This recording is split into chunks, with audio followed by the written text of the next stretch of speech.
Good morning student. बेटा 10th B class SST class आपकी SST class में आपका चल रहा है नागरिक शास्त्र का पहला चैप्टर। पहले चैप्टर का नाम है सत्ता की साझेदारी। लास्ट वीडियो में हमने पढ़ा था श्रीलंका और बेल्जियम के मॉडल के बारे में और दोनों से हमें क्या सीख मिलती है, क्या परिणाम हुआ, उन दोनों के बारे में हमने समझा। दोनों के परिणामों के बारे में समझा कि श्रीलंका में जिस तरह से ग्रुप में आपका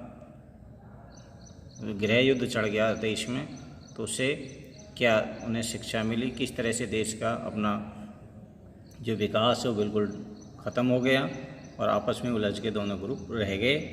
तो इसके बारे में हमने पढ़ा। विधायिका, कार्यपालिका और न्याय व्यवस्था के बारे में हमने पढ़ा। दोनों पर किस तरह से न्याय व्यवस्था अंकुश लगाती है, विधायिका और कार्यपालिका पर, इन दोनों के बारे में पढ़ा। ये हमारे 3 अंग हैं, 3 अंग होते हैं सरकार के। इसको बोलते हैं क्षैतिज वितरण। विधायिका, कार्यपालिका और न्यायपालिका।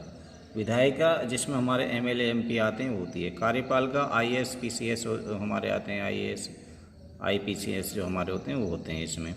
इन दोनों पे ये कोई ऐसा काम करते हैं तो दोनों पर अंकुश लगाती है हमारी न्याय व्यवस्था। जो कोर्ट होते हैं हमारे, चाहे सुप्रीम कोर्ट है, हाई कोर्ट है या डिस्ट्रिक्ट कोर्ट है, वो इन पर अंकुश लगाती है। ठीक है, आज हम बात करेंगे संघ या केंद्र सरकार के बारे में बात करेंगे। दोनों का मतलब एक ही है, संघ बोल दीजिए या केंद्र बोल दीजिए आप। राज्य सरकार, इसके बारे में पढ़ते हैं। राज्य सरकार या प्रांतीय या क्षेत्रीय स्तर की जो सरकारें हैं, पूरे देश के लिए बनने वाली ऐसी सामान्य सरकार को अक्सर संघ या केंद्र सरकार कहते हैं।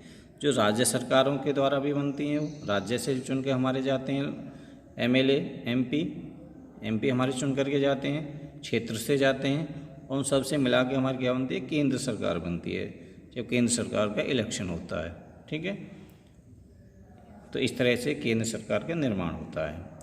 अगला बात करते हैं दबाव समूह और आंदोलन। दबाव समूह क्या होते हैं उनके बारे में पढ़ेंगे, और उनका आंदोलन जो होता है किस तरह से होता है। दबाव समूह के बारे में पढ़ते हैं। जब विभिन्न आर्थिक हितों के संगठन अपने हितों की पूर्ति के लिए सरकार पर दबाव डालते हैं, तो ये हित समूह दबाव समूह कहलाते हैं।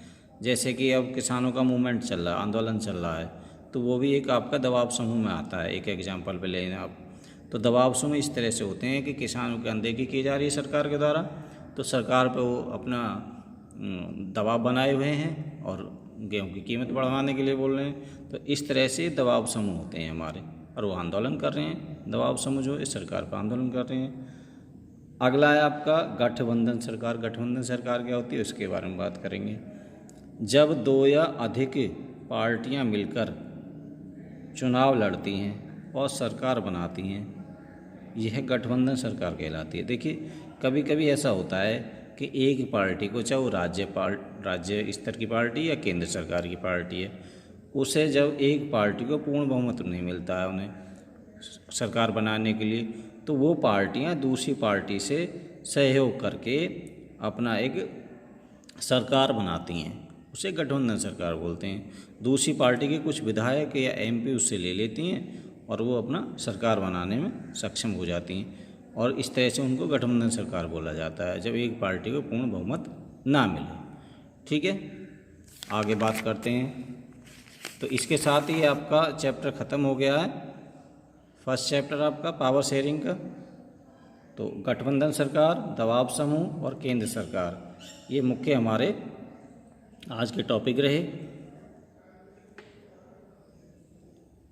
अपने वर्क कंप्लीट करते रहना और वर्क को साथ के साथ करते रहिए, वीडियो साथ के साथ देखते रहिए। वीडियो यदि बीच में आप बंद करते हैं तो नेक्स्ट वीडियो आपकी समझ में नहीं आएगी, इसलिए हर वीडियो को क्रम वाइज देखें। ठीक है, और नोट्स अपने तैयार करते रहें। तो पहला चैप्टर हमारा लास्ट हो गया है, ख़त्म हो गया है, संघ केंद्र सरकार के बारे में, दबाव समूह के बारे में और गठबंधन सरकार के साथ ये चैप्टर हमारा ख़त्म हो गया।